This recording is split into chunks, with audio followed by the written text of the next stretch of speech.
नमस्कार, मैं भारत शर्मा आप सभी का स्वागत करता हूं हमारे YouTube channel crack fact Z में। हमारी पिछली वीडियो में हमने सूर्यकांत त्रिपाठी निराला द्वारा रचित उनकी पुत्री पर जो उन्होंने कविता रची थी उसको हमने पढ़ लिया था, जिसका दूसरा भाग मतलब जो कि 2 भागों में विभक्त थी। तो दूसरा भाग जो था उसकी लिंक आपको डिस्क्रिप्शन से मिल जाएगी। तो आज हम पढ़ेंगे पाठ्य पुस्तक में आगे बढ़ते हुए एक नया अध्याय केदारनाथ सिंह। ठीक है, इनकी 2 रचनाएं आपके पाठ्यक्रम में लगाई हैं, पहला बनारस और दूसरा दिशा। ठीक है, तो उससे पहले हम हर बार की तरह इनके विषय में बस थोड़ी सी जानकारी प्राप्त करेंगे। तो इनका जन्म सन 1934 में उत्तर प्रदेश के बलिया जिले के चकिया गांव में हुआ था और इनकी मृत्यु गत वर्षों में पिछले कुछ 2 साल पहले 2018 में इनकी मृत्यु हो गई थी। ठीक है, इनके कुछ रचनाएं जो कि विशेषता देखी जाती हैं अभी बिल्कुल अभी और मेरे समय के शब्द आदि इनका निबंध है। ठीक है, अब हम प्रारंभ करने जा रहे हैं काव्य को। तो वस्तुतः काव्य के विषय में क्या होता है, मतलब हमने आप लगभग काव्यों को पढ़ाया है, कम से कम हम 4 काव्य पढ़ चुके हैं। देवसेना का गीत, कार्नेलिया का गीत, उसके बाद फिर गीत गाने दो मुझे और सरोज स्मृति। ठीक है, अब इनके काव्य को पढ़ना प्रारंभ करेंगे तो वस्तुतः ये ध्यान देना कि सबसे पहले इस काव्य में उदात्त अलंकार का प्रयोग है कि कवि जब किसी भी स्थान विशेष का या इमारत आदि का सौंदर्य वर्णन करता है वहां पर उदात्त अलंकार होता है। ठीक है, तो अब हम प्रारंभ करेंगे। वस्तुतः है क्या ये बनारस। तो बनारस भारत का एक ऐसा राज्य है जो सर्वाधिक पूजा पाठ के लिए प्रसिद्ध है। मतलब वहां पर गंगा बहती है, वहां पर लोग जाते हैं। ठीक है, पूजा पाठ इत्यादि वहां मंदिरों में, मतलब उन्हीं स्थानों में से एक है जहां पर मतलब लगभग पूजा पाठ इत्यादि को सबसे ज्यादा महत्ता प्रदान की गई है। तो अब हम इसका प्रारंभ करेंगे। कवि ने बहुत अच्छा वर्णन किया है। ठीक है, और पढ़ने में भी आनंद आएगा। तो कवि कहता है कि इस शहर में वसंत अचानक आता है। अच्छा, कवि ने वर्णन तो बनारस का किया और उसके साथ ऋतु का भी वर्णन कर दिया। पहले शब्द में कहता है कि इस शहर में वसंत अचानक आता है। तो अचानक आने का मतलब क्या है कि मतलब महसूस होता है धीरे धीरे आना। तो जाहिर सी बात तो कहते हैं कि हाँ जी महसूस होता है। कि कैसे, कि जिस प्रकार जब सर्दियां धीरे धीरे आती है तो हम लोग क्या करते हैं, हमें थोड़ी शरीर पर महसूस होने लग जाती है, तो फिर हम अचानक से एकदम कपड़े नहीं पहन लेते, धीरे धीरे हमारे कपड़े बढ़ते चले जाते हैं और हम ऊनी कपड़ों को धारण करना प्रारंभ कर देते हैं। उसी प्रकार से कहता है कि बसंत भी धीरे धीरे जब आती है तो अचानक से आती है। ठीक है, तो अचानक का मतलब है धीरे धीरे आती है। कहने का मतलब यह है कि ये पहले दिन कुछ लोग आते हैं, उसके बाद फिर भीड़ बढ़ती है, करीब पहले दिन 10, अगले दिन 50, तीसरे दिन 100, 150। ठीक है, ऐसे करके। तो कवि कहता है कि इस शहर में बसंत अचानक आता है और जब आता है तो कवि इसमें साक्ष्य प्रकट कर रहा है कि आता है तो मैंने क्या देखा है। तो कहा है कि मैंने देखा है। क्या देखा है उसने, तो कहता है कि मैंने देखा है क्या, कि लहर तारा या मडवाडीह की तरफ से। तो लहर तारा या मडवाडीह, वहां पर 2 घाट हैं गंगा के किनारे पर, आज भी हैं। ठीक है, इन 2 घाटों पर से क्या होता है, एकदम भीड़ उमड़ती है। ठीक है, ये एकदम का मतलब ये नहीं है कि मतलब अचानक से एकदम से लोग आते हैं आया करते हो, नहीं, धीरे धीरे आना शुरू होते हैं और शाम तक बहुत, मतलब शाम तक क्यों, करीब 10-11 बजे तक इतनी भीड़ हो जाती है कि वहां पैर रखने तक की जगह नहीं होती।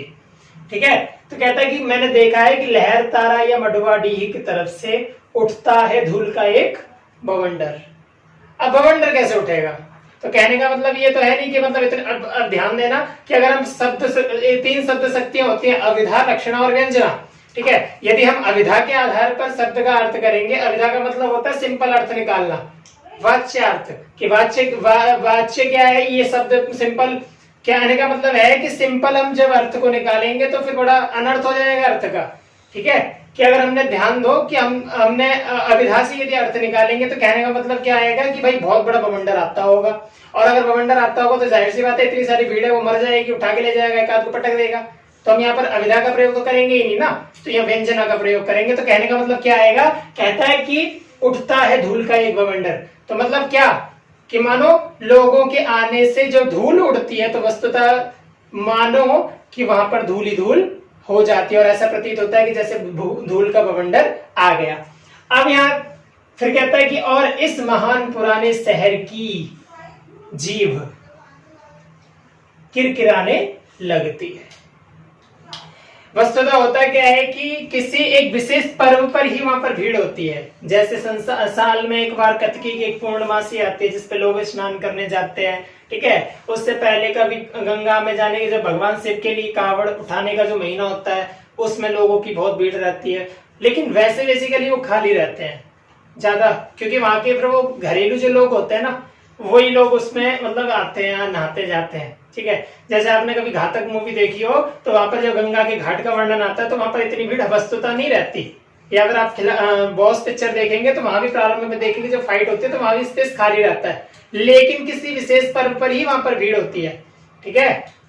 तो कहता है कि इस महान पुराने शहर की जीभ किरकिराने लगती है। तो वो जो भीड़ होती है उस भीड़ से जब मिट्टी उड़ती है तो ऐसा प्रतीत होता है कि मतलब वहां पर एक धूल का बवंडर आ गया हो। अब सामान्यतया मिट्टी की जमीन पर जब एक नहीं कम से कम हजारों लोग जब चलेंगे तो जाहिर सी बात है वो मिट्टी की धूल उड़ना शुरू होगी। तो मानो ऐसा लगता है कि जैसे बवंडर आ गया है और उस बवंडर के कारण संपूर्ण वो जो धूल उड़ती है वो हर जगह छा जाती है। मतलब इससे पता चलता है कि लोगों की भीड़ अब आ गई है।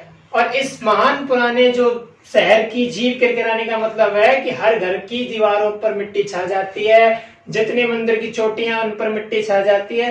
वस्तुतः एक एक ऐसा जो, क्योंकि मिट्टी कहीं भी जा सकती है ना, एक सूक्ष्म से सूक्ष्म जगह पर भी मिट्टी अपना मतलब अपना रास्ता बना लेती है। तो ठीक है, तो मतलब वो चली जाती है और चारों तरफ फैल जाती है। यहाँ तक कि जो लोग वहां पर परमानेंट रहते हैं ना, फिक्सली, कहने का मतलब क्या है कि जो जिनके अपने परमानेंट वहां पे घर हैं वे लोग भी क्या करते हैं, उनके घरों में भी मिट्टी घुस जाती है।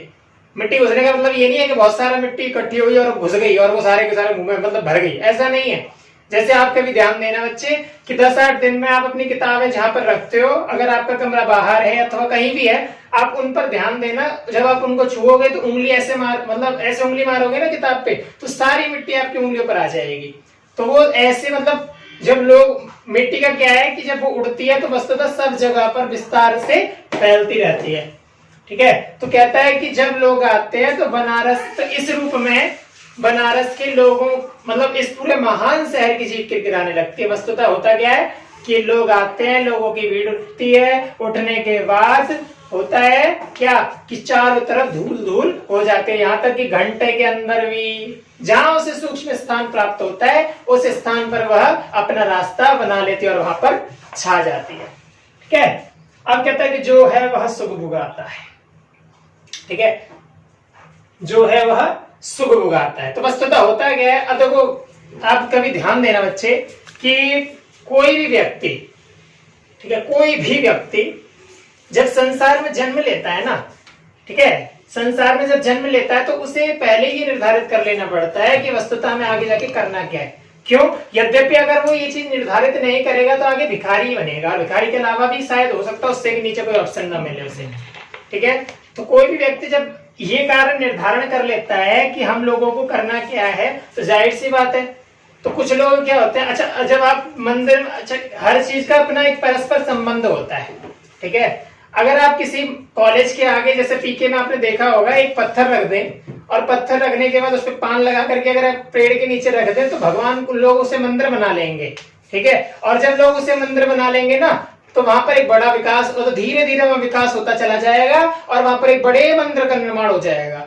और बड़े मंदिर का निर्माण होने के बाद होगा क्या, जो लोग फूल इत्यादि का कार्य करते हैं, वस्तुतः जो लोगों के घर में फूल पहुंचाते हैं वो क्या करेंगे, पहुंचाने के बाद आएंगे और सीधा अपनी साइकिल वहां खड़ी करके वहां फूल बेचने लग जाएंगे। फिर वहां पर ऐसी मतलब हर चीज किसी न किसी चीज से जुड़ी हुई होती है। तो कहने का मतलब क्या है कि जब यहाँ पर लोग आते हैं तो गंगा का घाट चूंकि पूजा पाठ के लिए जाना जाता है तो उस पूजा पाठ के लिए परमानेंट दुकानें तो होंगी, लेकिन कुछ लोग ऐसे भी होते हैं जो कुछ रोजगार के लिए आते हैं जिनका परमानेंट नहीं होता। तो वो क्या करते, कहता है जो है वह सुख भोगाता है, कि जो जिनकी परमानेंट दुकानें हैं वह नींद में उदासियां मार रहे हैं अभी, कि पता है कि हमारी दुकान का शटर खोलना है, पूजा पाठ करनी है और हमारी दुकान चालू हो जाएगी। पता है ना, क्योंकि अवसर ऐसा आ रहा है कि लोग अब आने शुरू हो चुके हैं। इसका मतलब क्या हुआ कि अब हमारी बिक्री बोनी शुरू होने वाली है। तो कहता है कि जो है वह सुख भोगाता है, कि जो है वो परमानेंट रूप से जिसकी दुकान स्थिर है वहां पर, वहां से किसी को हटाया नहीं जा सकता, मतलब जहाँ उनका अपना खुद का घर है, वो क्या कहता है कि वो सुख भोगाता है, वो नींद का आनंद ले रहा है। और जो नहीं है, जिसकी परमानेंट दुकान ही नहीं है, जिसको भी दुकान लगानी है, जैसे खाट वगैरह लगा देते हैं उस पे लोग अपनी कसर देते हैं ना, तो वो कहता है वो जो नहीं है वह फेंकने लगता है पचकियां, कि स्थान विशेष के लिए वो कहता है कि कहीं स्थान भी ना गिर जाए। तो वो क्या करता है, पहले से अपने स्थान को बनाना प्रारंभ कर देता है कि अब वो समय आ गया है जब हमारे पास रुपया, मतलब अब, क्योंकि ऐसा हर चीज, किसी चीज का सीजन आता है, आम भी बिना सीजन के नहीं मिलते। ठीक है, तो वही बात है कि गंगा आदि में स्नान करने के लिए हर व्यक्ति जब आता है, नहीं हर व्यक्ति हर रोज नहीं आता। और वस्तुतः जो दिल्ली इत्यादि में रहते हैं, बनारस में, मतलब जो दिल्ली में, मुंबई में जो दूर दूर रहते हैं, वस्तुतः वो लोग रोज तो नहीं आ सकते ना। भले जो अधिक श्रद्धावान व्यक्ति होगा केवल वही जाएगा, वस्तुतः और लोगों के पास तो समय ही नहीं होता, कहता ऑफिस जाना, ऑफिस वाले छुट्टी नहीं देते। ठीक है, तो इस वजह से भी गंगा में स्नान करना हर कोई नहीं कर पाता, तो उस वजह से भी। लेकिन कुछ एक अवसर होते हैं जिन पर भीड़ ज्यादा उमड़ती है, जैसे आपने देखा होगा महाशिवरात्रि, ठीक है, श्री राम नवमी इत्यादि पर लोग खूब जाते हैं। तो उसके विषय में कहता है कि जो नहीं है वह फेंकने लगता है पचकियां। कभी कहता है कि जो नहीं है, जिसकी परमानेंट दुकान नहीं है, वो अपने स्थान को घेर रहा है और पहले से तैयारी करना प्रारंभ करता है। और आदमी दशाश्वमेध पर जाता है। ठीक है, तो आदमी का मतलब एक आदमी तो नहीं हो सकता ना। तो कवि का अभिप्राय यहाँ पर क्या है, यहाँ पर कवि का अभिप्राय है कि आदमी का मतलब जो मनुष्य है। अब मनुष्य में स्त्री, पुरुष, बाल बच्चे इत्यादि सब आ जाते हैं, लेकिन यह ध्यान रखना कि मनुष्य से मनुष्यत्व जाति का ही बोध होता है।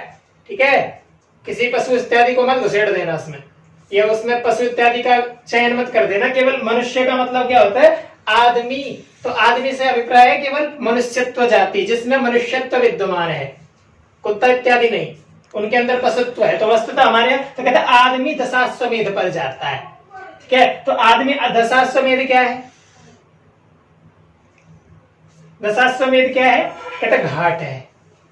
ठीक है, कहता कि दशाश्वमेध घाट पर जाता है, क्या करने जाता है, स्नान करने के लिए। तो कहता है कि और पाता है घाट का आखिरी पत्थर। क्या करता है, आखिरी पत्थर कैसे हो सकता है, विचार करिए आप। ठीक है, ठीक है, पाता है घाट का आखिरी पत्थर। तो घाट का आखिरी पत्थर इस प्रकार से पा सकता है कि ऐसा है कि घाट पर है भीड़ बहुत ज्यादा, और ज्यादा भीड़ होने के कारण मनुष्य, मतलब आप जब ध्यान, कभी आप गंगा पे गए हो तो वहां पर क्या होता है कि कुछ लोग नहा लिए तो वो बाहर निकलेंगे, फिर दूसरे आगे बढ़ जाते हैं। ठीक है, आदमी दशाश्वमेध पर जाता है। ठीक है, तो जाता क्यों है, दशाश्वमेध क्या, पहले आप ध्यान देना कि दशाश्वमेध एक घाट है, घाट पर स्नान करने जाता है। तो स्नान करने के लिए तो जाएगा ना, मतलब ऐसा तो है नहीं कि भाई या तो अर्घ्य देने के लिए जाएगा या फिर वो स्नान करने जाएगा। और कुछ लोग जो सिरफिरे होते हैं वो क्या करते हैं, गंगा में आत्महत्या करने के लिए जाते हैं। ठीक है, तो आत्महत्या करने के दृष्टिकोण से नहीं जा रहा। कवि का अभिप्राय यहाँ पर है कि आदमी जब दशाश्वमेध पर जाएगा तो वस्तुतः स्नान करेगा, अपने पापों से मुक्ति पाने का प्रयास करेगा। तो कहता है कि आदमी दशाश्वमेध पर जाता है और पाता है घाट का आखिरी पत्थर। ठीक है, तो घाट का आखिरी पत्थर से क्या अभिप्राय है, ठीक है, घाट का आखिरी पत्थर से क्या अभिप्राय है, तो मतलब क्या है कि किसी भी विशेष पर्व पे, आप यहां तक कि छठ पूजा इत्यादि पर आप ले लो, देखो छठ पूजा पे देखो कितनी भीड़ होती है। ठीक है, और जब वो भीड़ होती है तो भीड़ का मतलब क्या है कि इसका मतलब ऐसा तो है नहीं कि सारे लोग एक साथ गंगा में कूद जाएंगे नहाने के लिए। ठीक है, तो वो क्या करता है कि जो भी व्यक्ति, जैसी मतलब लाइन लगी होती है, स्नान करते जाते हैं लोग, डुबकियां लगाते हैं, पूजा पाठ करके फटाफट फटाफट निकलते जाते हैं, दूसरे लोग उनका इंतजार जो कर रहे होते हैं वो आगे बढ़ते हैं, फिर पीछे से लोग आ जाते हैं, ऐसे करके चलता है क्रम। ठीक है, तो जो भी इकट्ठे होते हैं, ठीक है, तो जहां पर उन्हें जगह मिल जाती है वो वहीं स्नान कर लेते हैं, बैठकर वहीं पूजा पाठ करते। तो कहने का मतलब है कि घाट में जहां पर जगह मिल गई वहीं स्नान कर लो, क्योंकि इतनी भीड़ होती है कि आपको अलग से कोई स्पेशल जगह नहाने के लिए नहीं मिलती। या आप शाम तक का वेट करो, दोपहर में बिल्कुल खाली हो जाता है घाट। तो ऐसा दोपहर में तो फिर पूजा का विधान ही नहीं रहता, क्योंकि हमारे यहाँ तो मुहूर्त के हिसाब से पूजा की जाती है। तो कहता है कि पाता है घाट का आखिरी पत्थर, अर्थात वह स्नान करता है तो उस स्नान को करते समय वो जो जगह मिल जाती है उस स्थान को वो अंतिम जगह मानता है। और कुछ और मुलायम हो गया है, ठीक है, क्या? आखिरी पत्थर कैसे मुलायम हो गया? तो ये ध्यान रखना कि जब आप ज्यादा देर पानी में रह लेते हैं, ठीक है, तो आप कभी कपड़े धो रहे हो, कम से कम आधा घंटा आप पानी में हाथ दे लें तो आपके हाथों की जो ये त्वचा होती है ये बिल्कुल मतलब ऐसी हो जाती होगी मुलायम टाइप की, मतलब कुछ पता ही नहीं चलता कि उंगली है मतलब नहीं है, सुन्न टाइप की पड़ जाती है ना। सेम उसी प्रकार से जब आप पानी में हाथ देते तो आपको ये नहीं पता चलता कि पत्थर कैसा है, वो आपको मुलायम लगते हैं। यहाँ पर दो शब्द है, दो ध्यान देना। पहला अर्थ तो ये था कि उसको जहां जगह मिल जाती है वही ठीक है, पहला। और दूसरा कि अगर गंगा में स्नान करते समय जब पत्थर जो होते हैं नीचे, आप ऐसा तो है नहीं गंगा में पत्थर नहीं है तो मुलायम पड़ते हैं ना, तो पैरों में वो पता ही नहीं चलते जब स्नान करते हैं कि पैरों के नीचे पत्थर है या क्या है। क्यों? क्योंकि आप उस समय नहाते समय गंगा का एक तो पानी इतना ठंडा होता है कि आपका शरीर पहले ही सुन्न पड़ जाता है। अब चाहे वो गर्मियां हो चाहे सर्दियां, ठीक है, वो हर समय ऐसा होता है, ठीक है। तो इसलिए कहता है कि कुछ और मुलायम हो गया है, तो वो ऐसा प्रतीत होता है कि जिसकी पत्थर भी मानो मुलायम हो गए हैं। और कहता है कि सीढ़ियों पर बैठे बंदरों की आंखों में एक अजीब सी नमी है, ठीक है। सीढ़ी पर बंदर बैठे हैं बहुत सारे और उनकी आंखों में एक अजीब सी नमी का अभिप्राय क्या है कि चलो अब हमारी मौज आने वाली है, ठीक है, अब हमारे मजे आने वाले हैं। कैसे? कि वस्तुतः होता क्या है कि जब यहाँ के जो लोग हैं उनमें से कोई कोई व्यक्ति होता है, कभी किसी विशेष पर्व पर जैसे नवरात्रि के मतलब कोई उनके घर में कोई प्रोग्राम हो, ठीक है, कथा इत्यादि हो जाती हैं, तो उसके बाद केले का दान देना, तो वहां पर आकर बंदरों को केले दे गए या फिर चने खरीद के दे दिए, तो बंदर खूब खाते हैं। उसके बाद फिर कई दिनों तक भूखे रहते हैं। मतलब वैसे तो उनका नॉर्मल जो रोटी मिलती है, एक होती है सामान्यतः आपके घर में रोज का खाना, और एक होता है एक विशेष की शाही पनीर बनना, तो फर्क होता है ना। तो फिर आपको आनंद आ जाता है। सेम उसी प्रकार से कभी कहता है कि जो बंदर हैं उनकी आंखों में भी अब एक अजीब सी नमी आ गई है, छा गई है। कैसे? कि अब उन्हें पता चल गया है कि अब लोगों का आना प्रारंभ हुआ है, तो इसका मतलब हमें अब केले भी खाने को मिलेंगे, चने भी खाने को मिलेंगे, और तो ऐसे ऐसे पदार्थ खाने को मिलेंगे जो हमारे को कभी खाने को मिलते नहीं है। यहाँ के जो सामान्य लोग हमें नहीं देते, वो आए हुए और जो लोग आएंगे, अब ऐसा तो है नहीं ना कि कोई गरीबी रह जाएंगे गंगा में नहाने। गंगा में नहाने के लिए बड़े बड़े अमीर भी जाते हैं, ठीक है, यहाँ तक कि अंबानी भी कई बार गंगा में नहाया जाता है अपने पापों को मिटाने के लिए। क्योंकि ऐसा है ना कि संसार में कोई भी व्यक्ति जब धन को कमाता है तो वस्तुतः ऐसा नहीं है कि सारा धन अच्छाई से ही कमाया जाता है। कई बार आप बुरे कर्मों से भी धन की प्राप्ति कर लेते हैं, तो इसलिए वो धन की प्राप्ति करने के लिए जाता है, तो वहां पर अंबानी भी नहा के आ जाता है। तो कहता है कि जो अमीर आदमी है वो पता नहीं नए नए पदार्थ लेके आएंगे जो हमने कभी खाए नहीं। तो बंदरों की आंखों में इसलिए अत्यधिक नमी है, ठीक है। तो कहता है कि सीढ़ियों पर बैठे बंदरों की आंखों में एक अजीब सी नमी छाई है, एक अजीब सी नमी है और एक अजीब सी चमक से भर उठा है। कैसी चमक से? अब अजीब सी से क्या अभिप्राय लगा सकते हो कि भाई अजीब सी चमक से भर उठा है क्या? भिखारियों के कटोरों का निचाट खाली पर, कि जो कटोरे वस्तुतः हमेशा खाली रहते हैं, ठीक है, जिनमें कभी कभी मुश्किल से 1-2 रुपया पड़ जाता है, या लोग आते हैं तो 1-2 रुपया डाल गए, कभी किसी का मन किया तो 10 रुपए का नोट डाल दिया, 10 का सिक्का डाल दिया, तो वो सिक्के से जो मतलब जो खाली पड़े हैं वे कटोरे, ठीक है, जो कटोरे हमेशा खाली पड़े हैं वे कटोरे आज क्या कर रहे हैं, ठीक है, वे कटोरे कैसे पड़े हैं? तो कहता है कि एक अजीब सी चमक से भरा उठा है। तो अजीब सी चमक से अभिप्राय क्या ले सकते हैं कि वस्तुतः जो लोग आ रहे हैं वो दान करने में बिल्कुल हिचकिचाएंगे नहीं, क्योंकि गंगा में स्नान करके अपने पापों को धोने आए पहली बार। और जब गंगा में स्नान करके अपने पापों को धोएंगे तो जाहिर सी बात है वो ऐसा कोई अवसर नहीं छोड़ेंगे जिससे पापों में और कमी आ जाए, जो उन्होंने पाप किए हैं। तो जाहिर सी बात है कि वो जितना दान कर सकते हैं उस घाट मतलब गंगा उस घाट पर वो उतना दान करेंगे, उससे जितना कर सकते उतना कर लेंगे वो, क्योंकि उसके बाद उन्हें अवसर नहीं मिलेगा, कहेंगे क्योंकि वो फिर चलती गाड़ी में अगर कोई बच्चा शीशा साफ कर दे तो वो उसे पैसा नहीं दे सकते, मुश्किल ही लोग देते हैं। डीटीसी बस में मतलब सड़क पे जाते समय जब कार खड़ी हो तो आपकी कार में वो बच्चे जो मांगते हैं उनको कोई पैसा वस्तुतः कोई नहीं देता, बहुत मुश्किल से कोई दे देता है। लेकिन वहां पर जाकर जितना मर्जी खुल के जितना पंडित मांगेगा उतना ही देंगे। तो कहने का मतलब क्या है?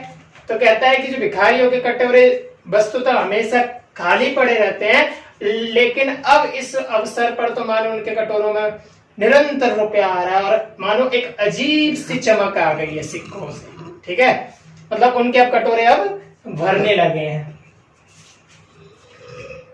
तुमने कभी देखा है? अब कभी प्रश्न करता है कि तुमने कभी देखा है? जो चीज मैंने देखी है वो तुमने कभी देखी है? तो कहते हैं कि हाँ जी हमने भी देखी है। तो बोलो कैसे, बताओ कैसे? तो हमने कह दिया कि भैया जो आप कह रहे हो ये सब चीजें तो हमने देखी है, पैसे भी मिलते हैं वगैरह वगैरह। कहते मैं वो बात नहीं कर रहा कि जो आप कह रहे हो, मैं उस बात को ही नहीं कह रहा, मैं कुछ और ही कहना चाह रहा हूं। तो कहना क्या चाह रहा हूं तो सुनो, कि खाली कटोरों में बसंत का उतरना। तो वस्तुतः जो पैसे वहां पर मिल रहे हैं, तो क्यों, तो खाली कटोरों में बसंत का उतरना। तो वस्तुतः हम कहने का चाह रहे थे कि कहने का मतलब ये है कि मानो कभी, मतलब कहने के मतलब कभी क्या कहना चाह रहा है, कहता जो आप कह रहे हो ना कि हमने भी देखा है, ये चीज मैं नहीं कह रहा, मेरा मतलब कुछ और है, मेरा भाव ही कुछ और है, आप उसे समझ ही नहीं रहे। तो कहता है हम क्या, अच्छा तुम बता दो कि आप कहना क्या चाह रहे हो। तो कवि से जब ये प्रश्न करते हैं कि क्या कह रहा है, तो कवि कहता है कि सुनो मेरी बात, मैं जो कह रहा हूँ कि खाली कटोरे में बसंत का उतरना, आप उसका मतलब क्या उतारो कि बसंत आ करके उसमें, यह विधया नहीं है, ये व्यंजनया है, अर्थात व्यंजना शक्ति से कह रहा हूं। तो कहने का मतलब क्या कह रहा हूं मैं, कहने का मतलब ये है। अब कभी कहता है कि तुमने कभी देखा है खाली कटोरों में बसंत का उतरना। अब यह प्रश्न करते हैं कि वस्तुतः आप जो कह रहे हो इस बात को हम मानते हैं, हमने देखा है। क्या देखा है? कि भिखारियों के कटोरों में निचाट खालीपन जो होता है, इसका मतलब हम मानते हैं कि भाई जाहिर सी बात है कि जो लोग आते हैं उनके कटोरों में रुपया डालते रहते हैं, तो जो कटोरे हमेशा खाली रहते थे, वस्तुतः उनके कटोरों में वो पैसे गिरने से ऐसा लगता है कि जैसे उनमें कोई अजीब सी चमक आ गई है और उनका जो कटोरों का जो खालीपन है वो समाप्त हो गया है। ठीक है, अब वो जो समाप्त हो गया है उस कटोरों में, तो कभी कहता है कि चलो ठीक है यहाँ तक आप मानते, इस चीज को मैंने समझाया तभी आप मान रहे हो, फिर भी कहता है कि तुमने कभी ये देखा है खाली कटोरों में बसंत का उतरना, इससे क्या अभिप्राय है? तो कहता है ये भी हम समझ सकते हैं। तो बोला क्या कि सिंपल खाली कटोरों में बसंत आ जाती है। तो कहता है कि जी नहीं, आप जो कह रहे हो ना ये अभिधाया शक्ति, अभिधाया बोल रहे हो आप सिंपल ये अर्थ ले रहे हो अभिधा शब्द शक्ति से कि खाली कटोरों में बसंत ऋतु आ गई हो। तो खाली कटोरों में बसंत का अभिप्राय ये नहीं है। वो कहता है खाली कटोरों में बसंत का उतरना का अभिप्राय क्या हो सकता है, कि कहने का मतलब ये है कि मानो प्रयोग कर रहा है, कहता मानो खाली कटोरों में बसंत उतर के आ गया हो। कैसे? कि मानो बसंत ऋतु में जब लोगों का आगमन हुआ, भीड़ आई, तो जो कटोरे बहुत दिनों से खाली पड़े थे अब उनमें निरंतर रुपए गिराए जा रहे हैं, लोगों के द्वारा दिए जा रहे हैं। तो मानो कि बसंत मानो उनके कटोरों में ही उतर के आ गया, अर्थात बसंत ऋतु में जिन लोगों के द्वारा रुपया उनके कटोरों में गिराया जा रहा है, वस्तुतः वह क्या हो रहा है वहां पर, कि ऐसे प्रतीत हो रहा है कि जैसे खाली कटोरों में साक्षात बसंत उतर के आ गया हो। यहां तो कोई समस्या नहीं होगी मेरे ख्याल से। यद्यपि अगर किसी को समस्या है तो आप हमें कमेंट में बता सकते हैं।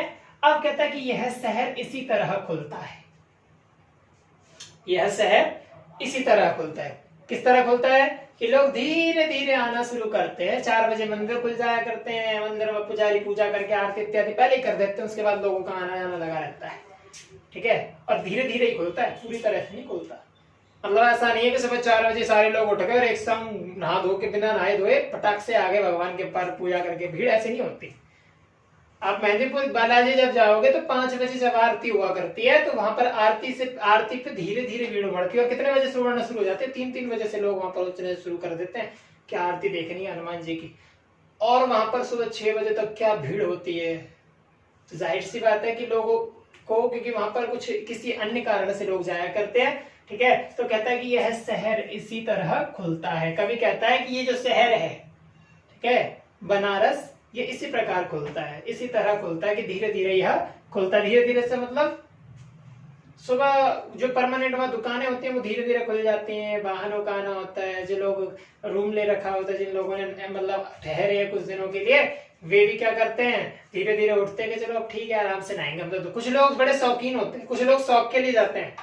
वो इस उद्देश्य से नहीं जाते कि हमें पाप धोने या भगवान की पूजा करने, वो कहते हैं एंजॉय करने जाते हैं। कुछ लोग गंगा में एंजॉय करने जाते हैं, ठीक है, तीर्थ यात्रा के हिसाब से नहीं जाते, वो वस्तुतः जाते किस नजरिए से कि हम मौज मारने जा रहे हैं।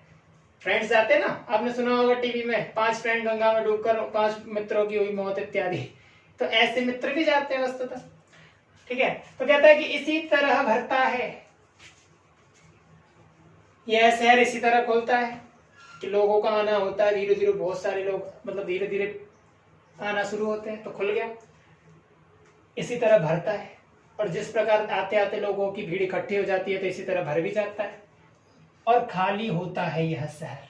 और उसके बाद शाम की आरती के बाद धीरे धीरे पता न जाने कब खाली हो जाता है, लोग अपने अपने घरों में घुस जाते हैं, ठीक है, अपने अपने घरों में घुस जाते हैं। और घुस जाने के बाद होता क्या है, कहता है इसी तरह रोज रोज एक अनंत सब।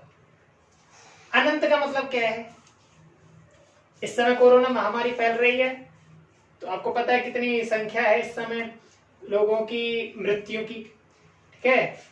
तो उन सब के सब कहाँ जाते हैं, मृत्यु हो जाने के बाद सबों को या तो जलाया जाता है या गाड़ दिया जाता है, दफना दिया जाता है, ठीक है।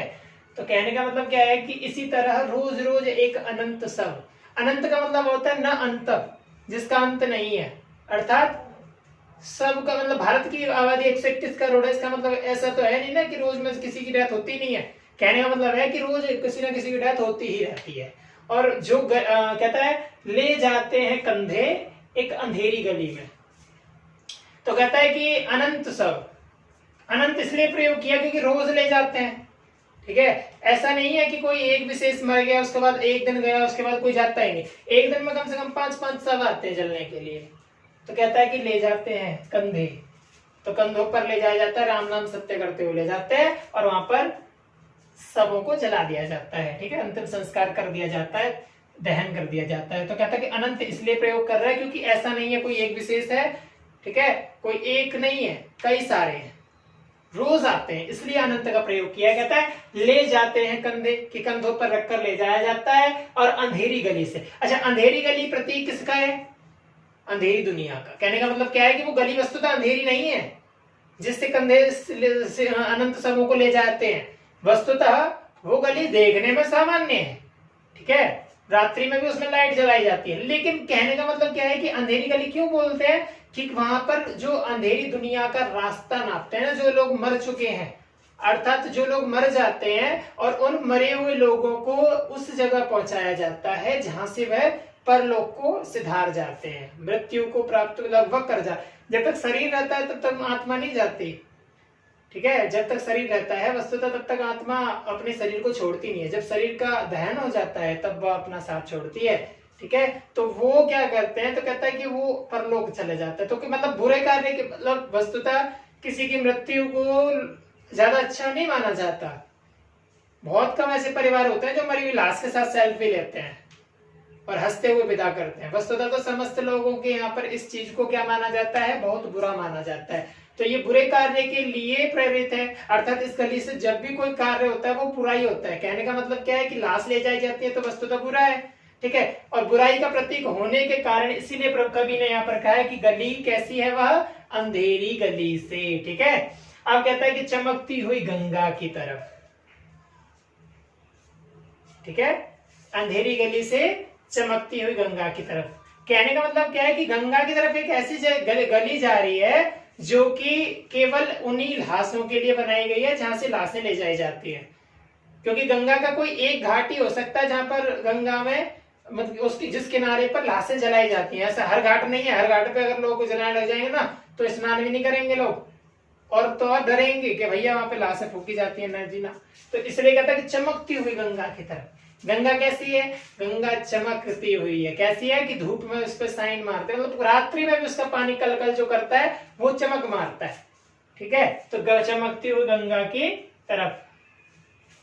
अब कहता है कि इस शहर में धूल धीरे धीरे उड़ती है। आपने शुरुआत कहां से हुई थी, धूल का एक बवंडर से। तो कभी कहता है कि इस शहर में धूल धीरे धीरे उड़ती है।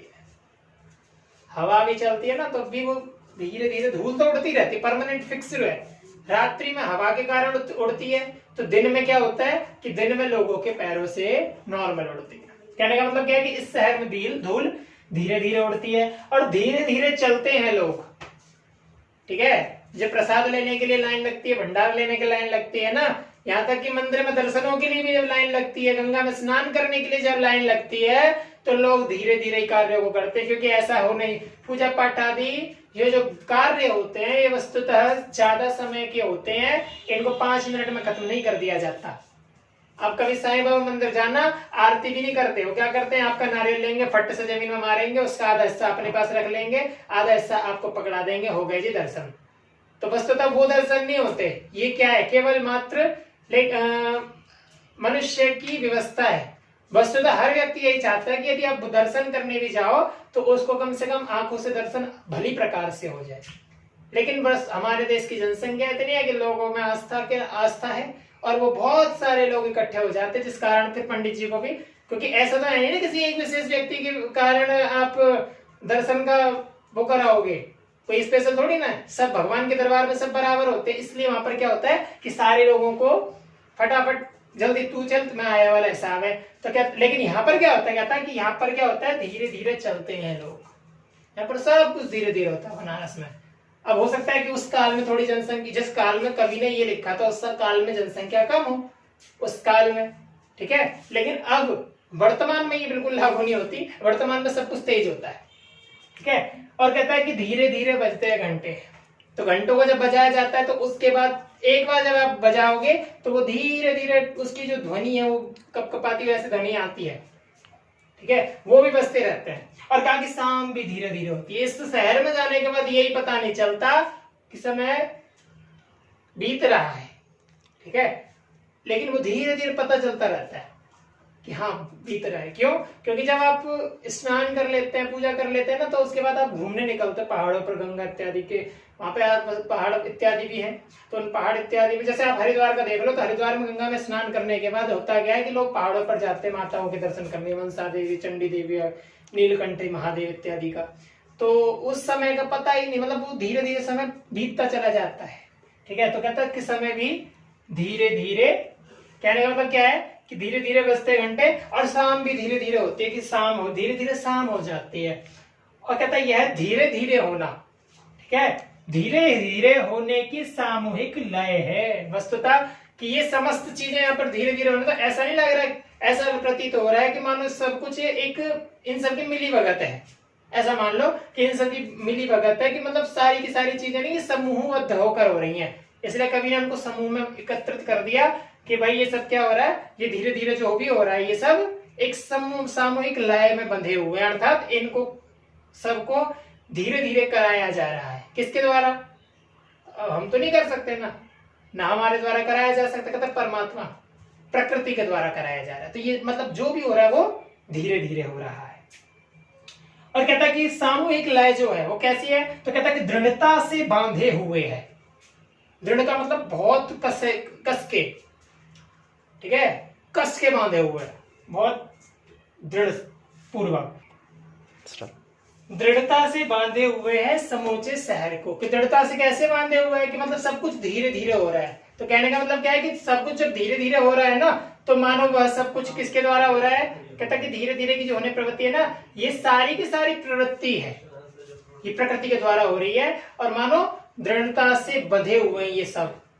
इसलिए जैसा व्यवहार कोई चीज कर रही, घंटा कर रहा है, धीरे धीरे बज रहा है, तो फिर धूल भी धीरे धीरे उड़ेगी। मतलब सब कुछ समान व्यवहार हो रहा है, सब पदार्थों में, सब तत्वों में। ठीक है, अब कहता है कि इस तरह की कुछ भी नहीं गिरता, बांधे हुए हैं क्योंकि दृढ़ता से। तो कहता है कि इस तरह, किस तरह कि कुछ गिरता नहीं, जो जैसा खड़ा है, कि अगर इमारत, मंदिर की जो इमारत खड़ी है ना, वो वैसी की वैसी है।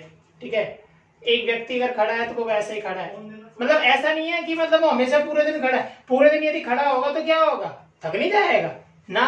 तो कहता है कि हाँ थक जाएगा वो। इसलिए अब तो उसका अभिप्राय क्या है कि एक व्यक्ति उसके स्थान पे खड़ा है, वो चला गया तो कोई पूछा दूसरा करने आ गया, पूछा तो उसके जगह वो खड़ा हो गया। तो मतलब जब भी उसको देखता है उस स्थान को, तो वस्तुतः वहां पर कोई ना कोई व्यक्ति खड़ा ही होता है, और वो कैसा है कि वो हमेशा खड़ा है। तो जैसा मतलब उसने देखा है तो वो खड़ा ही नजर आ रहा है ना, तो कहता है कि वो कभी गिरता नहीं है, कि हिलता नहीं है, हिलता भी नहीं है, वो जैसा है मंदिर वैसा खड़ा है। ठीक है, यहाँ तक कि पूजा करने वाले भी हिलते नहीं है, ध्यान कर रहे हैं वो बैठे हुए हैं वैसे के वैसे बैठे हैं। कुछ चलेगा तो दूसरे आगे कभी फिर देख रहा है, क्या रे अभी तो कोई और बैठा था, नहीं नहीं वही है। ऐसा होता है ना कई बार, आपने वो देखी होगी मूवी मेरी जंग one man army, Nagarjuna, south Indian.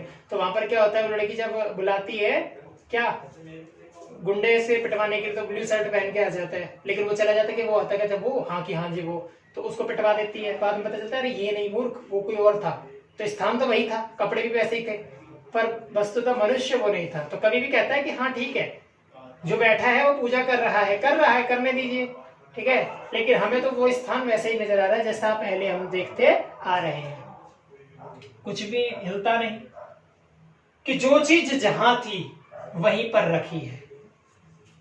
ये सिंपल है, ये अर्थ आपको समझ में आ गया कि जो चीज जैसी है वो वैसी की वैसी है। ठीक है,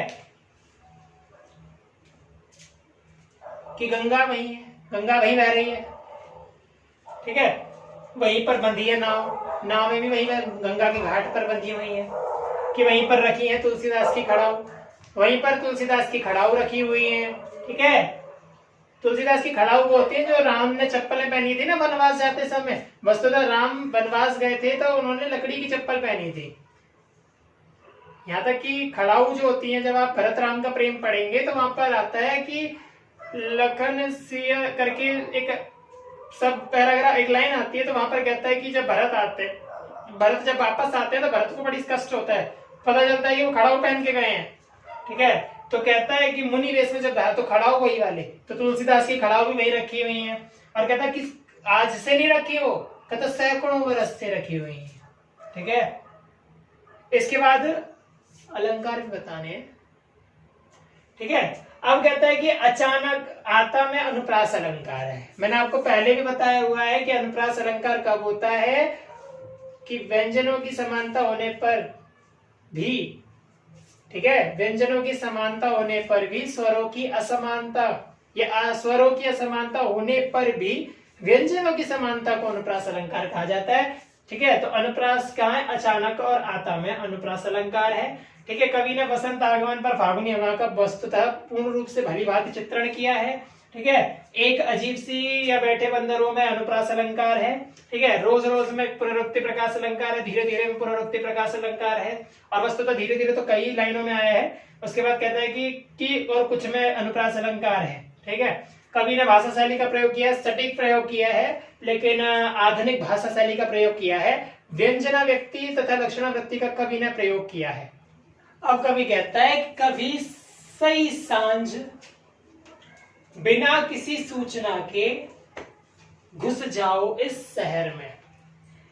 यहां तक कि हमने पूरा पैराग्राफ जो पिछले पढ़े हैं उन सब में कवि ने सौंदर्य मतलब शहर का वर्णन किया है, शहर की इमारतों का वर्णन किया है। ठीक है, इमारतों का मतलब शहर का वर्णन करने में ही सब कुछ आ जाता है, कि वहां तक किसी इमारतों से लेकर के गंगा के घाट तक की मिट्टी तक का वर्णन कवि ने किया है। ठीक है, तो जो चीजें पीछे आई थी उन सब का कथन अब यहाँ पर कहता है कि कभी सही सांझ, सही का मतलब क्या होता है, कहने का मतलब ये है कि कई बिना किसी का कहे, ठीक है, अपनी जब मन करे, कभी अचानक से, सही का मतलब अचानक से। ठीक है, तो कभी सही सांझ, कि शाम को कभी अचानक से बिना किसी सूचना के, ऐसा नहीं कि मतलब कोई कहे कि हाँ भाई आरती होने लग गई ना, बिना किसी सूचना के मतलब क्या है कि जब तुम्हारा मन करे शाम को कभी अचानक से शहर में घुस जाना। ठीक है, जाकर के एक बार देखना तो आपको क्या क्या दिखाई देगा, तब आनंद की अनुभूति होगी। तो कैसी होगी, तो कभी घुस जाओ इस शहर में कभी आरती के आलोक में, तब आपको ये शहर दिखाई पड़ेगा कि कहाँ कहाँ ये शहर कैसे कैसे ढला हुआ है। तो कहता है कि कभी आरती के आलोक में दिखाई देगा, कि वस्तुतः होता क्या है कि कोई व्यक्ति मतलब शाम को आरती हो रही होती है, तो ऐसा भी नहीं है कि कोई हर एक व्यक्ति मतलब कोई एक व्यक्ति आरती कर रहा है, आप जब गंगा आरती देखेंगे तो एक बड़ा सा दीपक जलता है जिसमें कई सारी ज्योतियां होती हैं, और वो मशीन के द्वारा पंडित उठाते हैं, कई बार हाथ के भी द्वारा पंडित जी उठा लेते, उनकी आदत पड़ जाती है। तो उनके साथ साथ छोटे छोटे दीपकों को लेकर और जितनी जनसंख्या होती है वहां पर, वो समस्त लोग उस आरती को करते हैं। तो कहते हैं कि समस्त लोग जिस प्रकार आरती में, तो कहता है कि सारे के सारे लोग जब आरती में होते हैं तो ऐसा प्रतीत होता है कि पूरा शहर मानो आरती के आलोक में डूबा हुआ या आरती के आलोक में है। अब कहता है कि इसे अचानक देखो, तो भाई जब आरती के आलोक में जब आप इसे अचानक देखोगे तो कैसा लगेगा, कि कहता है कि बहुत मनोरंजन, बहुत मन को हरने वाला, मनोहर दिखाई देता है। कहने का मतलब क्या है कि जब आप दीपावली पे अपने घर में, जिस वस्तुतः आजकल तो क्या होता है कि लाइट होती है, ठीक है, तो लाइट के आलोक में पता ही नहीं चलता कि दीपावली जैसा दीपावली लगती ही नहीं है। और यहाँ तक कि पिछले से कुछ सालों से बम भी नहीं फूट रहे, ठीक है, तो उस पर नहीं लगता है। पर ऐसा होता था कि मतलब कुछ जब गांव का मतलब करीब यहाँ से आज से 100 साल पहले पीछे चले जाओ, ठीक है, 100 क्या 70 20-25 साल पीछे भी चले जाओगे तो वहां पर भी आपको ये दिखाई देगा कि क्या है कि मतलब लाइट नहीं होती तो वस्तुतः केवल दीपक ही रोज जलाया जाता है। कभी घर में उजाला करने के लिए केवल एक आध दीपक, लेकिन जब लाइट नहीं होती पूरे गांव में दीपावली वाली रात को, तो वहां क्या होता है कि लाइट के बजाय जब सारे घरों में दीपक जलते हैं तो क्या कभी किसी ऊंची इमारत से पूरे गांव को देखो तो कितना सुंदर नजारा लगता है। वस्तुतः वो कहता है, तो कभी कहता है कि जब यहाँ पर सारे लोग आरती कर रहे हैं ना, तो ऐसा प्रतीत हो रहा है कि जैसे आलोक में अचानक देखने के बाद ये जो शहर है वह मनोहर लग रहा है, मन को हरने वाला लग रहा है। ठीक है, कुछ दृश्य ऐसे होते हैं जो आंखों को, मतलब आंखों का क्या है, सब कुछ अच्छा लगता है इनको, ठीक है, इन आंखों को सब कुछ अच्छा लगता है।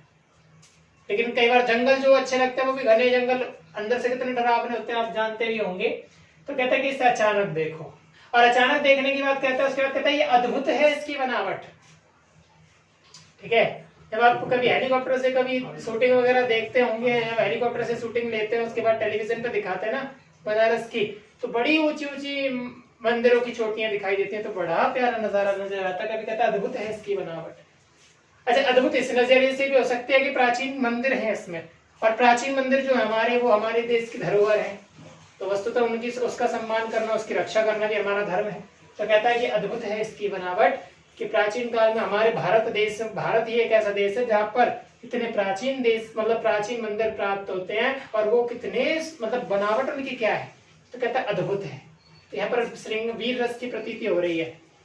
ठीक है, अद्भुत का जो है कि हमारे मतलब अद्भुत का जो स्थायी भाव है जिसका अद्भुत, ठीक है, तो उसकी प्रतीति होती है। अद्भुत एक रस का प्रयोग हो रहा है यहाँ पर, अद्भुत शब्द से अद्भुत का प्रयोग नहीं हो रहा, अद्भुत से ऐसा प्रतीत है कि अद्भुत रस की प्रतीति हो रही है।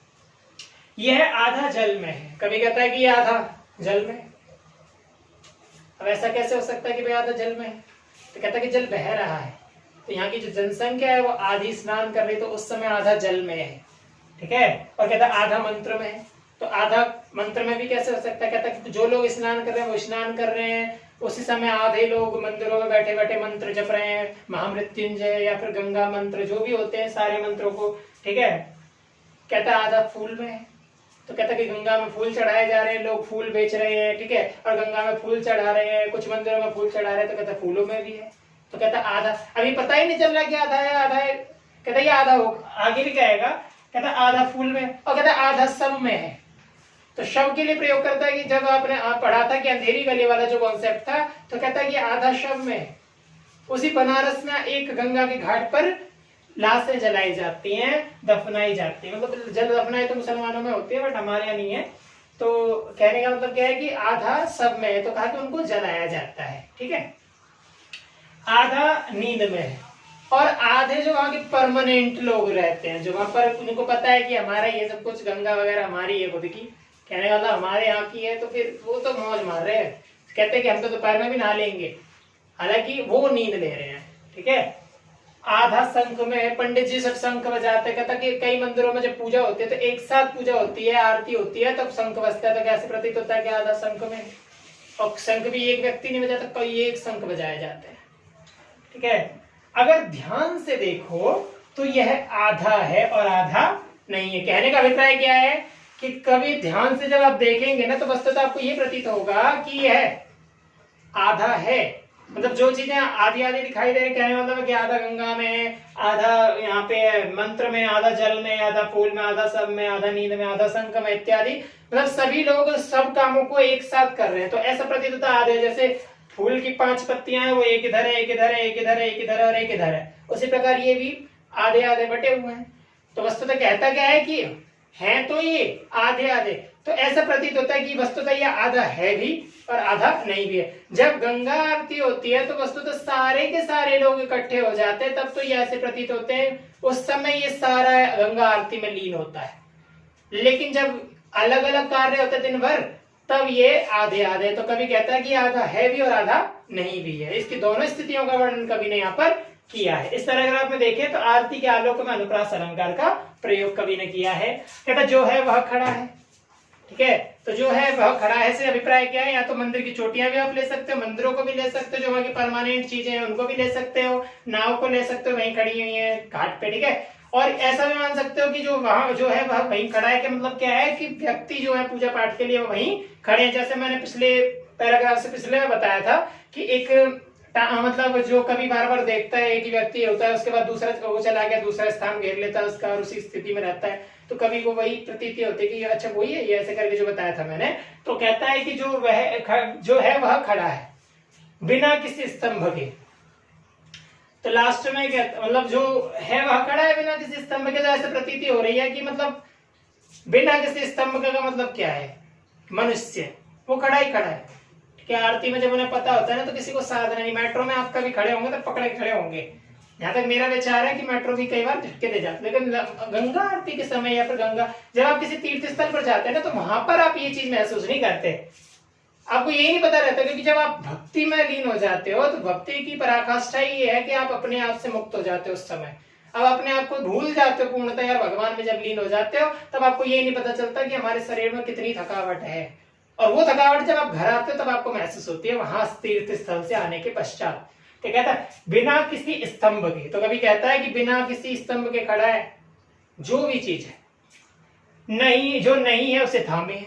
अब जो नहीं है उसे थामे है कैसे, तो कहता है कि जिसकी मृत्यु हो गई उस व्यक्ति से विशेष की बात कर रहा है। जो अंधेरी गली में लाशें जा रही थी उनकी मृत्यु हो गई है, तो उनको जब जलाने का, तो कवि ने उनको बिंब बना दिया। कहता है कि क्या, कहता है कि राख और रोशनी के ऊंचे ऊंचे स्तंभ। जब आप किसी की चिता को जलता हुआ देखेंगे तो वहां पर आग भी काफी ऊंची ऊंची जाती है, ठीक है, और वहां पर कई चिताएं जो बुझ चुकी होती हैं, केवल उनमें राख होती है। तो कहता है कि वो भी खड़े हुए हैं, कैसे खड़े हुए हैं, तो स्तंभ के रूप में। तो कैसे स्तंभों के रूप में, कहता है कि राख के विमानों स्तंभ के रूप में वह खड़े हैं, और अग्नि के ऊंचे ऊंचे स्तंभ में वह खड़े हैं, अर्थात जिनकी लाशें जलाई जाती है, जिनके शवों को दहन किया जाता है, वो भी मानो स्तंभ के रूप में, अग्नि के स्तंभ के रूप में, राख के स्तंभ के रूप में मानो वहां पर खड़े हैं। ये कवि का अभिप्राय है, भाव है। और तो और धुएं के स्तंभ, खुशबू के स्तंभ।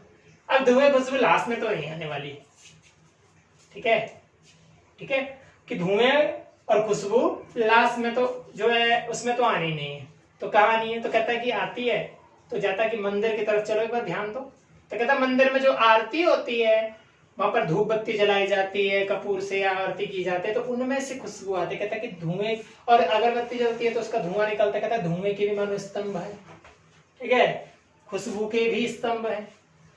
मतलब जो खुशबू एक व्यक्ति की नाक में नहीं, मतलब वस्तु तो सबकी नासिका में जा रही है, और इन सब की नासिका में जाने का मतलब क्या है कि सबको प्रतीति हो रही है। इसका मतलब क्या हुआ, सबको दिखाई दे रही है, सबको मतलब सबको सूंघने को मिल रही है। तो कवि कहता है कि धुएं के भी स्तंभ है और खुशबू की भी स्तंभ। और तो और अब कहता है कि जब लास्ट में गंगा आरती कभी आपने देखी हो कभी साधना पे, तो वहां पर कहता है लास्ट में सभी लोग हाथ उठाते हैं और कहते हैं हर हर महादेव, ठीक है, हाथ उठा करके। तो कहता है कि वे जो हाथ उठते हैं, तो कहता है आदमी के उठे हुए हाथों के स्तंभ। तो वस्तुतः जब एक साथ लोग हाथ उठाते हैं तो कभी को ऐसी प्रतीति होती है कि मानो ये सभी हाथ स्तंभ के रूप में है, अर्थात ये भी हाथों के भी स्तंभ है।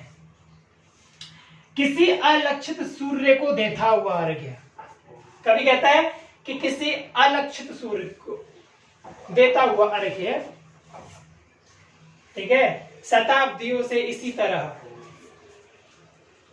गंगा के जल में अपनी एक टांग पर खड़ा है यह शहर। अब अलक्षित, लक्षित का मतलब तो होता है कि लक्ष्य बना करके, अलक्षित माने जिसको लक्ष्य नहीं बना करके, तो ऐसा तो नहीं है ना। कवि का मतलब क्या है, कहने का मतलब ये है कि हर व्यक्ति, जैसे मैंने वहां कहा था वैसे ही इसमें यहाँ पर भी अभिप्राय ले लेना, कि कहने का मतलब है कि भले ही किसी हर व्यक्ति का लक्ष्य कुछ और होता है, तो ठीक है, सूर्य हर वक्त भी दिखाई दे सकता, लेकिन लोग अर्घ्य देते हैं, रात्रि में चंद्रमा को भी अर्घ्य देते हैं, ठीक है, लेकिन चंद्रमा के अर्घ्य की बात नहीं हो रही।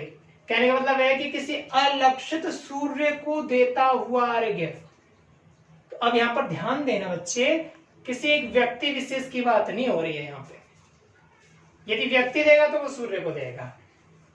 किसकी बात हो रही है, बहुवचन का प्रयोग कर लो, कहता है ये बनारस की बात हो रही है। बनारस का मानवीकरण कर दिया, बनारस को एक मानक बना दिया और कहता है कि किसी अलक्षित सूर्य को देता हुआ अर्घ्य, ठीक है, कि वो ऐसे मतलब लक्ष्य करके किसी सूर्य को नहीं दे रहा, कहता है कि ऐसा सूर्य जिसका मतलब जिसको देखा ही नहीं, ठीक है, अलक्षित, ठीक है, मतलब कि उस सूर्य को स्तुति, मतलब उस सूर्य को अर्घ्य देता है जिसका मतलब जिसका मतलब उसके सामने कोई सूर्य है नहीं, वस्तुतः वहां पर कोई सूर्य नहीं है, परंतु वह मानो किसी सूर्य को अर्घ्य दे रहा है। और कहता है कि शताब्दियों से इसी तरह, कि शताब्दियों से इसी तरह लोग, अब यहाँ पर जोड़ दो बहुवचन को। बहुवचन मतलब ऐसा है कि भारत के जो लोग हैं वो गंगा में जाते हैं और ऐसे करके पानी को नहाने के बाद जल देते हैं, तो वो मानो जब कभी उसको देखता है तो कभी को कोई ना कोई व्यक्ति वहां पर गंगा में स्नान करते हुए अर्घ्य देते हुए दिखाई देता है। तो कहता है शताब्दियों से बनारस में लोगों के द्वारा किसी सूर्य को जल दिया जाता है। अब जरूरी नहीं है कि सूर्य को क्यों दिया जाता है, तो कहते हैं अलक्ष्य, अलक्षित सूर्य को, ठीक है, किस कारण से दिया जाता है ये नहीं पता, कौन सा सूर्य कहाँ है उनको ये भी नहीं पता, सूर्य ना भी हो तब भी लोग सूर्य को जल चढ़ाया करते हैं। कभी कहता है गंगा के जल में अपनी एक टांग पर खड़ा हुआ है, शीर्षासन की अवस्था में एक टांग, जैसे ये दो टांगे और एक टांग यूं मुड़ी होती है और ऐसे करके एक टांग इस पर चिपकाई और एक पैर पर व्यक्ति खड़ा होता है, लेकिन गंगा के बहाव में तो बह जाएगा, तो गंगा के बहाव में, उस गंगा के बहाव की बात नहीं हो रही, कहता है कि गंगा का जो नॉर्मल होता है तो उसमें भी एक टांग पर जब शीर्षासन में खड़ा कि एक टांग पर खड़ा, और प्राचीन काल से भारत में परंपरा रही है। आप यहाँ तक कि पतंजलि ऋषि को देखोगे तो उन्होंने एक ग्रंथ लिखा है पतंजलि का योग सूत्र, जिसमें 4 पाद हैं, और उन पाद के अंदर भी ग्रंथ में क्या है, प्राणायाम को मतलब बताया गया है। तो उस प्राणायाम के विषय में कहता है कि वो जो प्राणायाम है उसी का एक अंश है, ठीक है। तो ये जो शीर्षासन है वस्तुतः आसन प्राणायाम ये 8 प्रकार के होते हैं यम नियम करके, तो उसमें से एक है जो कि हमारे यहाँ प्राचीन काल से चला आ रहा है, इसको आप प्राचीन मान सकते हैं। क्यों? क्योंकि पतंजलि जिसको रामदेव बाबा ने ब्रांड बनाया हुआ है वस्तुतः वे एक ऋषि हुए हैं, ठीक है, जिन्होंने योग के ऊपर एक बड़ा प्यारा ग्रंथ लिखा जिसको पतंजलि का योग सूत्र कहते हैं, ठीक है। और कहता है कि अपनी एक टांग पर खड़ा है यह शहर। अब यह शहर से अभिप्राय मतलब समस्त लोगों को कहता है, एक व्यक्ति, क्योंकि यहाँ पर ध्यान देना बच्चे, पिछले अभी हमने पैराग्राफ पढ़ा था उसमें क्या कह रहा था कि कुछ आधा वहां है आधा वहां है आधा वहां है, तो आधा शंख जो बजा रहा है, आधा पैर, एक पैर पर गंगा में भी प्रतीत खड़ा हो रहा है, ठीक है।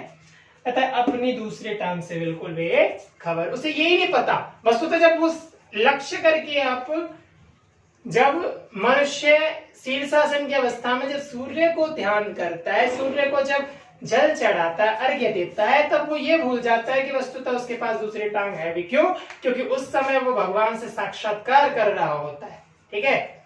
ये उपदेश टाइप के ही है वस्तुतः, आप लोगों को लग रहा हो तो, परंतु वो भगवान के साथ साक्षात्कार करता है तो वो अपने आप को ये भूल जाता है कि मैं हूं। जब चेतन अपने आप को भूल जाए तब उसका ब्रह्म के साथ साक्षात्कार होता है, और ये हमेशा नहीं रहता, क्षण भर के लिए होता है। आप में से कितने लोग होंगे जो क्षण भर के लिए अपने मन को एकत्रित मतलब स्थिर कर पाते हैं, और वो जो स्थिर करना है ना भगवान में, वही एकमात्र अवस्था है जब आप ब्रह्म की प्राप्ति कर लेते हैं, उसके बाद वापस अपनी दुनिया में आ जाते हैं, ठीक है। तो कहता है कि उच्च उच्च में पुनरुक्ति प्रकाश अलंकार है और बिल्कुल बेखबर में अनुप्रास अलंकार है। इसके पश्चात हमारे दिशा, इसके पश्चात हम दिशा की वीडियो बनाएंगे और